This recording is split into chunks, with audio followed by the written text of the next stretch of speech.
The member for Cooroit. Thank you. I rise to speak in support of the motion by my colleague, the Deputy Premier, and to put on the record the benefits of the suburban rail loop, despite what those opposite us have to say about it. It is the biggest infrastructure project ever undertaken in Victoria, and it's going to do great things for our state.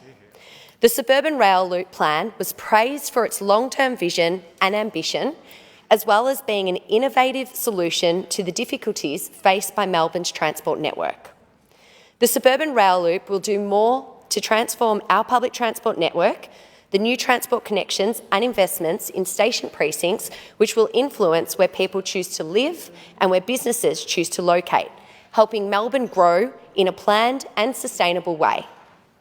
The Suburban Rail Loop will connect every major railway line, from the Frankston line to the Werribee line, even though some of those opposite us seem to think we're forgetting about the West, easing demand on the existing public transport network and encouraging people to leave their cars at home.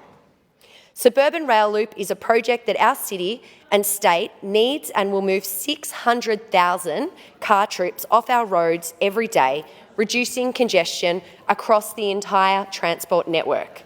It will slash travel times to and from key destinations, including universities, hospitals and key employment centres, and we can simply not afford to not build it. 3 transport super hubs at Clayton, Broadmeadows and Sunshine will connect regional services so that passengers outside of Melbourne won't have to travel through the CBD to get employment, world-class hospitals or attend the universities. 2 of the Suburban Rail Loop's 4 stages are already under construction. Work is underway from the Melbourne Airport through to Sunshine, with an expected completion date of 2029.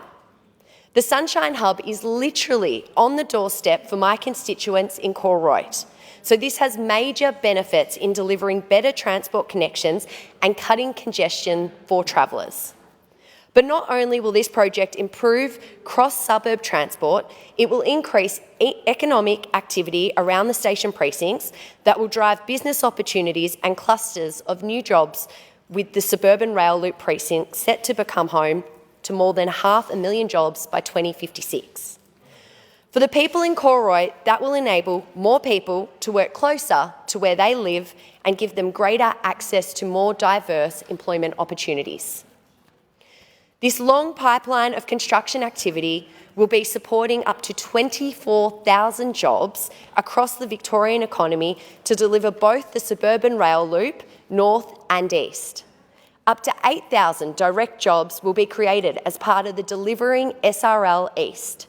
More than 5,000 additional direct jobs will be created as part of the delivery of the SRL North from Box Hill to Melbourne Airport. Delivered in stages and over several decades, the construction and the delivery of Suburban Rail Loop will provide opportunities for up to 10% of the workforce to be the next generation of apprentices, trainees and cadets. And I would like to note that 32 apprentices and cadets are already working on delivering these initial works. Last sitting week, as some of you would remember, we celebrated International Women's Day. I want to make mention that currently in Australia, females make up just 16% of engineering graduates and 13% of the engineering workforce. Suburban Rail Loop will ensure that in training the next generation of skilled workers, there will be more training and job opportunities for women in science, technology, engineering and maths. Already, more than 40% of the Suburban Rail Loop Authority, the SRLA, employees are women, including 50% in senior management roles. And they are actively recruiting women into graduate programs and supporting experienced women to thrive through development and leadership programs. This project also has an emphasis on ensuring that Indigenous businesses can benefit from the major economic activity which is being generated through the SRL. 10 Aboriginal businesses have already been employed on the project, including Indigenous construction firm Wamara, who established the Clayton site where construction kicked off in June, and Punku Safety Solutions, which supplies site workers with prescription safety glasses. First Nations business Dura is providing waste management services to SRL East work sites during early construction, joining the 8,000-strong workforce that will deliver SRL East. SRL East is providing fantastic opportunities for both Aboriginal and Torres Strait Islanders to be involved in this city-shaping project, with a 3% workforce target for the first phase of construction. With my background at the Rail, Tram and Bus Union, I know that the workforce who will deliver, engineer and regulate this project during construction and when it is completed are highly professional, skilled and proud to be delivering transport options to people in this state. The Suburban Rail Loop is much more than a transport project, as well as building much needed transport infrastructure and improved connectivity. It will change public transport in the state and support vibrant precincts like Sunshine, which is close to my electorate of Cooroy, with more diversity in jobs, something we will all look very forward to.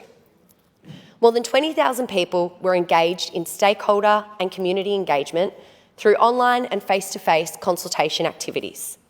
The feedback played an important role in helping to define what was valued in terms of infrastructure and the development of precincts, and what improvement opportunities could be considered during all stages of the project's planning, development and delivery. And I must say I was out with Brimbank City Council last week discussing this very matter, and they're quite excited about the SRL being on their doorstep. As the Deputy Premier mentioned earlier, back in October 2021, the Minister for Transport Infrastructure, Jacinta Allen, introduced legislation to establish the Suburban Rail Loop Authority as a statutory government body. But of course, we all remember that during the state election campaign last year, the opposition announced that they would cancel, I did say cancel, the Suburban Rail Loop if they won. That's correct.